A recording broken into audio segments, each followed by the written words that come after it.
आइए बात करते हैं हमारे नेक्स्ट गेम की। इस गेम में आरव और शाफिन इनकी मैच लगी थी। ये गेम काफ़ी दिलचस्प था। दोनों अच्छे प्लेयर्स हैं हमारे एकेडमी के। दोनों के गेम में काफ़ी सुधार आया है। ऑलमोस्ट अभी हमारे यहाँ पे एक जो बच्चा है आरव, वो अराउंड अभी 1 साल से है। शाफिन 4-5 महीने से हमारे यहाँ पे है। अभी इनका गेम जो हुआ उनमें गलतियां जो हैं वो थोड़ी सी माइनर हैं, एक या दो ही मेजर मिस्टेक्स हैं। उनके बारे में हम बात करेंगे। रिजल्ट जो आया था वो ब्लैक जो है वो जीता था। शाफिन यहाँ पे ब्लैक पीसेस से खेल रहा था और आरव वाइट पीसेस से खेल रहा था। तो आइए देखते हैं क्या हुआ था ये मैच में।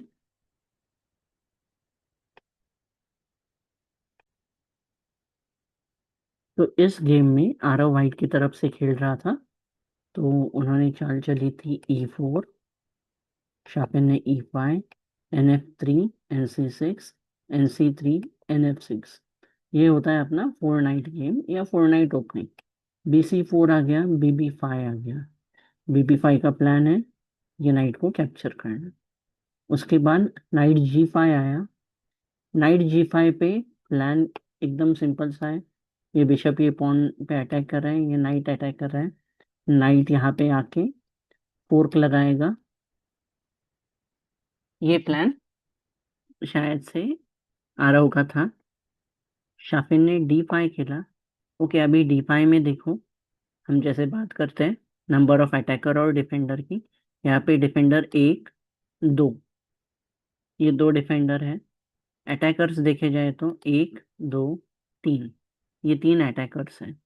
तो हमेशा हमने ध्यान में रखना है कि जब नंबर ऑफ अटैकर्स ज़्यादा हो डिफेंडर से, तो हमने वो पीस को एक तो सपोर्ट देना है या तो फिर ऐसे स्क्वायर में रखना ही नहीं है जहाँ पे उस पे अटैक चढ़ सके। तो ठीक है, अभी आरव ने D5 खेला है। उसके बाद बिशप क्रॉस D5। अभी यहाँ पे एक चीज मैं आपको बताना चाहता हूँ कि क्या हो सकता था। यहाँ पे नाइट क्रॉस D5 अच्छी मूव थी। फिर उसके बाद शायद से नाइट क्रॉस आता, उसके बाद बिशप क्रॉस आता। बट प्रॉब्लम क्या है, ये जो नाइट है ये हैंगिंग है क्योंकि क्वीन का डायरेक्टली अटैक आ रहा है। तो हमने हमेशा ये चीज ध्यान में रखनी है। ये पॉन क्रॉस हो गया तो अच्छा है, क्योंकि पॉन क्रॉस के बाद क्या है, एक तो नाइट क्रॉस आएगा।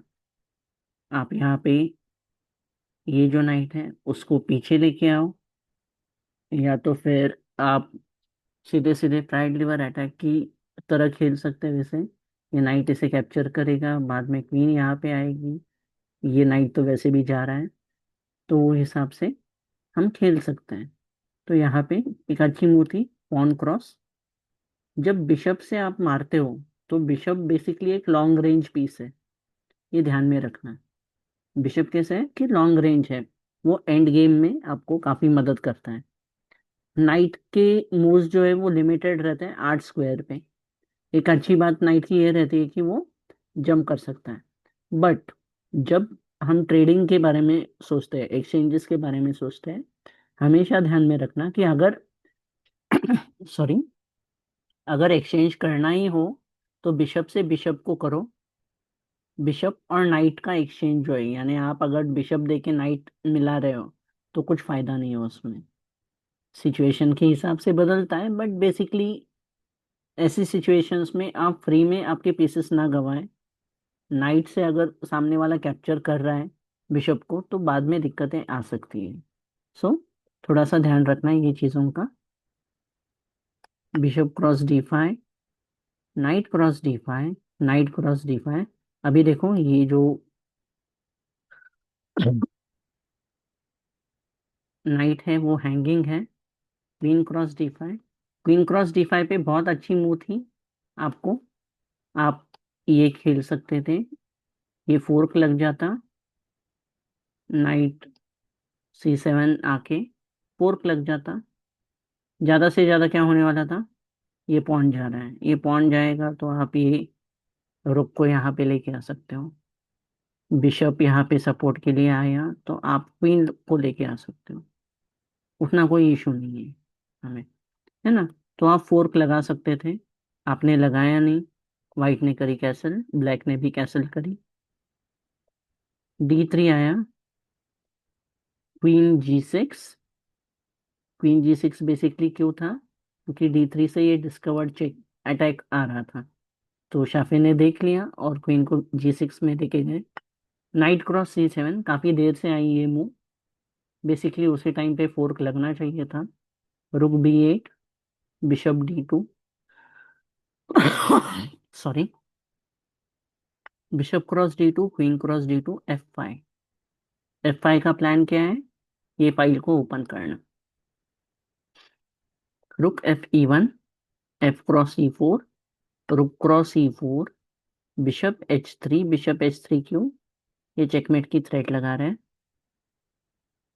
G3, queen F6। अभी देखो यहाँ पे ये बैटरी बन गई है, ठीक है, यहाँ पे आपकी क्वीन है और आपका किंग है, तो इमीडिएट तो अटैक आना नहीं है। आपने नाइट D5 रख दिया, क्वीन F3 आ गई। अभी ये जो मूव है ये काफी गलत मूव हो गई आरव की तरफ से। उसने यहाँ पे नाइट को लाना चाहिए था, नाइट को अगर लेके आते तो ये चेकमेट से बच सकते थे, बट उन्होंने क्वीन E2 खेला और ये क्वीन G2 चेकमेट हो गया। तो एक चीज हम यहाँ पे सीख सकते हैं कि अगर आप आपके पीसेस को अच्छे से मूव ना करो, अगर आपके पीसेस पावरफुल हैं, अच्छे से मूव नहीं कर रहे हो, तो आपके हाथ से गेम जा सकता है। आपको जब अपॉर्चुनिटी मिल रही है तो अपॉर्चुनिटी का ज़्यादा से ज़्यादा फायदा उठाने की कोशिश ज़रूर करनी चाहिए। अब शाफिन का अगर हम गेम देखें तो शाफिन ने अपोनेंट की जितने भी गेम्स मैंने अभी शाफिन के देखे हैं, उतने इसमें वो अपोनेंट के पीसेस, अगर कोई गलती कर रहा है अपोनेंट, तो गलतियां छोड़ता नहीं है, सामने वाले को वो पनिश करता है और उसका गेम धीरे धीरे इम्प्रूव होता जा रहा है। और हम हमेशा ये एक्सपेक्ट करते हैं कि कल से आपका गेम आज बेहतर होना चाहिए, और उसके लिए सिर्फ पजल सॉल्विंग ही नहीं, बट गेम्स जो आपसे हायर रेटेड प्लेयर हैं, आपसे अच्छे प्लेयर हैं, उनके साथ खेलना इम्पोर्टेंट है। जब तक आप आपसे अच्छे प्लेयर्स के साथ नहीं खेलोगे तब तक आपका गेम इम्प्रूव नहीं होगा, और जब तक गेम इम्प्रूव नहीं होता है तो आपकी डेवलपमेंट नहीं होगी, आप बड़े पिक्चर की तरफ नहीं देख पाएंगे। आपको अगर अच्छा रेटिंग लाना है, अगर आप टाइटल के बारे में सोच रहे हो, कुछ भी सोच रहे हो ऐसे ही चेस में, तो आपने हमेशा एक चीज ध्यान में रखनी है कि हमेशा आपसे अच्छे प्लेयर, आपसे बेहतर प्लेयर्स के साथ ही खेलना है। आप अगर आपसे कम रेटेड प्लेयर के साथ हर रोज खेलोगे जीतोगे तो उसमें कुछ फायदा नहीं है। आप सिर्फ एक चीज कर रहे हो कि आप जीत रहे हो, आप सीख नहीं रहे हो। अगर आपको सीखना है तो आपसे बेहतर प्लेयर के साथ खेलो। Thank you. अगले गेम की तरफ हम इमीडिएटली बढ़ते हैं नेक्स्ट वीडियो में।